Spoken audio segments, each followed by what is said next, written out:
जय श्री कृष्ण। राधे राधे। आज हम सुनेंगे उत्पन्ना एकादशी व्रत की कथा, जिसे मार्गशीर्ष कृष्ण एकादशी भी कहते हैं। आइए शुरू करते हैं। सूत जी कहने लगे, हे ऋषियों, इस व्रत का वृतांत और उत्पत्ति प्राचीन काल में भगवान कृष्ण ने अपने परम भक्त युधिष्ठिर से कही थी। वही मैं तुमसे कहता हूँ। एक समय युधिष्ठिर ने भगवान से पूछा था कि एकादशी व्रत किस विधि से किया जाता है और उसका क्या फल प्राप्त होता है। उपवास के दिन जो क्रिया की जाती है, आप कृपा करके मुझसे कहिए। यह वचन सुनकर श्री कृष्ण कहने लगे, हे युधिष्ठिर, मैं तुमसे एकादशी के व्रत का महात्म्य कहता हूँ, सुनो। सर्वप्रथम हेमंत ऋतु में मार्गशीर्ष कृष्ण एकादशी से इस व्रत का प्रारंभ किया जाता है। दसवीं को सायंकाल भोजन के बाद अच्छी प्रकार से दातून करे, ताकि अन्न का अंश मुंह में रह न जाए।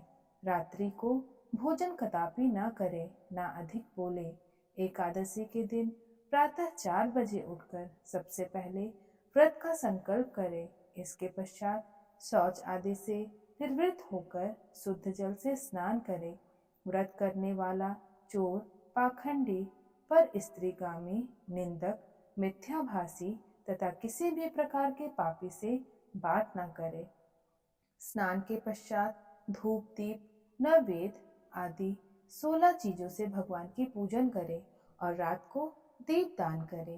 रात्रि में सोना या प्रसंग नहीं करना चाहिए। सारी रात भजन कीर्तन आदि करना चाहिए। जो कुछ पहले जाने अनजाने में पाप हो गए हों, उनकी क्षमा मांगनी चाहिए।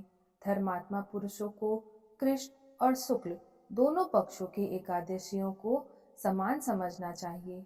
जो मनुष्य ऊपर लिखी विधि के अनुसार एकादशी का व्रत करते हैं, उन्हें शंखोद्वार तीर्थ में स्नान करके भगवान के दर्शन करने से जो फल प्राप्त होता है, वह एकादशी व्रत के 16वें भाग के भी समान नहीं है।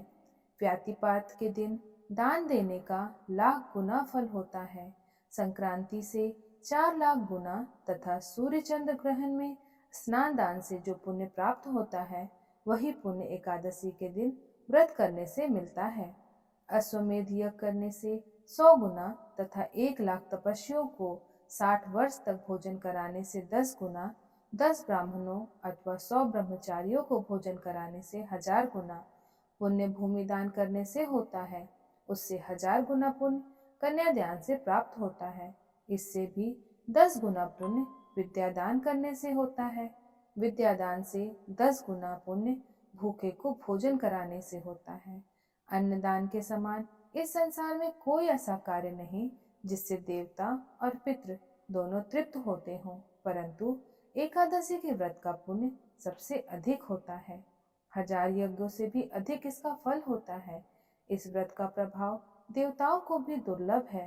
रात्रि को भोजन करने वाले को उपवास का आधा फल मिलता है और दिन में एक बार भोजन करने वाले को भी आधा ही फल प्राप्त होता है। जबकि निर्जला व्रत रखने वालों का महात्म तो देवता भी वर्णन नहीं कर सकते। युधिष्ठिर कहने लगे कि हे भगवान, आपने हजारों यज्ञ और लाख गौदान को भी एकादशी व्रत के बराबर नहीं बताया, सो यह तिथि सब तिथियों से उत्तम कैसे हुई, बताइए। भगवान कहने लगे, हे युधिष्ठिर, सतयुग में मूर नाम का दैत्य उत्पन्न हुआ। वह बड़ा बलवान और भयानक था। उस प्रचंड दैत्य ने इंद्र, आदित्य, वसु, वायु, अग्नि आदि सभी देवताओं को पराजित करके भगा दिया। तब इंद्र सहित सभी देवताओं ने भयभीत होकर भगवान शिव से सारा वृतांत कहा और बोले, हे कैलाशपति, मूर दैत्य के भयभीत होकर सब देवता मृत्युलोक में फिर रहे हैं। तब भगवान शिव ने कहा, हे देवताओं, तीनों लोकों के स्वामी, भक्तों के दुखों का नाश करने वाले भगवान विष्णु की शरण में जाओ। वे ही तुम्हारे दुखों को दूर कर सकते हैं। शिव जी के ऐसे वचन सुनकर सभी देवता क्षीर सागर में पहुंचे। वहां भगवान को शयन करते देख हाथ जोड़कर उनकी स्तुति करने लगे। हे देवताओं द्वारा स्तुति करने योग्य प्रभु, आपको बारंबार नमस्कार है। देवताओं की रक्षा करने वाले मधुसूदन, आपको नमस्कार है। आप हमारी रक्षा करें। दैत्यों से भयभीत होकर हम सब आपकी शरण में आए हैं। आप इस संसार के कर्ता, माता पिता, उत्पत्ति और पालन करता और संहार करने वाले हैं। आपको सबको शांति प्रदान करने वाले हैं। आकाश और पाताल भी आप ही हैं। सबके पितामह ब्रह्मा, सूर्य, चंद्र, अग्नि, सामग्री, होम, आहुति, मंत्र, तंत्र, जप, यजमान, यज्ञ, कर्म, कर्ता, भोक्ता भी आप ही हैं। आप सर्वव्यापक हैं। आपके सिवा तीनों लोकों में चर और अचर कुछ भी नहीं है। हे भगवान, दैत्यों ने हमको जीतकर स्वर्ग से भ्रष्ट कर दिया है और हम सब देवता इधर उधर भागे भागे फिर रहे हैं। आप उन दैत्यों से हम सब की रक्षा करें। इंद्र के ऐसे वचन सुनकर भगवान विष्णु कहने लगे, हे इंद्र, ऐसा मायावी दैत्य कौन है जिसने सब देवताओं को जीत लिया है? उसका नाम क्या है? उसमें कितना बल है और किसके आश्रय में है तथा उसका स्थान कहाँ है? यह सब मुझको कहो। भगवान के ऐसे वचन सुनकर इंद्र बोले, हे भगवान, प्राचीन समय में एक नाड़ीजंग नामक राक्षस था। उसके महापराक्रमी और लोक विख्यात मूर नाम का एक पुत्र हुआ। उसकी चंद्रावती नाम की नगरी है। उसी ने सब देवताओं को स्वर्ग से निकालकर वहां अपना अधिकार जमा लिया है। उसने इंद्र, अग्नि, वायु, यम, वायु, वरुण, ईश, चंद्रमा, नक्षत्र आदि सबके स्थान पर अधिकार कर लिया है। सूर्य बनकर स्वयं ही प्रकाश करता है, स्वयं ही मेघ बनकर बैठा है, सबसे अजय है। वे असुर निकंदन उस दुष्ट को मारकर देवताओं को अजय बनाइए। यह वचन सुनकर भगवान ने कहा, हे देवताओं, मैं शीघ्र ही उसको संहार करूंगा। तुम चंद्रावती नगरी जाओ। इस प्रकार कहकर भगवान सहित सभी देवताओं ने चंद्रवती नगरी की ओर प्रस्थान किया। उस समय दैत्य मूर सेना सहित युद्ध भूमि में गरज रहा था। उसके भयानक गर्जन सुनकर सभी देवता भय के मारे चारों दिशाओं में भागने लगे।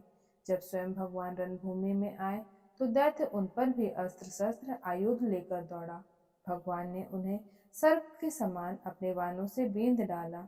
बहुत से दैत्य मारे गए, केवल मूर बचा रहा। वह अविचल भाव से भगवान के साथ युद्ध करता रहा। भगवान जो भी तीक्ष्ण बाण चलाते उसे वह पुष्प सिद्ध होता। उसका शरीर छिन्न भिन्न हो गया, किंतु वह लगातार युद्ध करता रहा। दोनों के बीच मल्ल युद्ध भी हुआ। 10,000 वर्ष तक उनका युद्ध चलता रहा, किंतु मूर नहीं हारा। थककर भगवान बद्रिकाश्रम चले गए। वहां हेमवती नामक सुंदर गुफा थी। उसमें विश्राम करने के लिए भगवान उसके अंदर प्रवेश कर गए।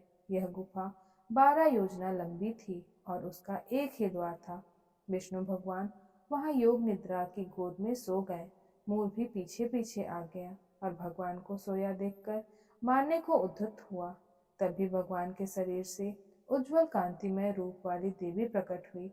देवी ने राक्षस मूर को ललकारा, युद्ध किया और उसे तत्काल मौत के घाट उतार दिया। श्री हरि जब योग निद्रा से उठे तो सब बातों को जानकर उस देवी से कहा, आपका जन्म एकादशी के दिन हुआ है, अतः आप उत्पन्ना एकादशी के नाम से पूजित होगी।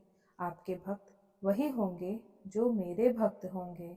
बोलो जय श्री कृष्ण, जय विष्णु भगवान। राधे राधे।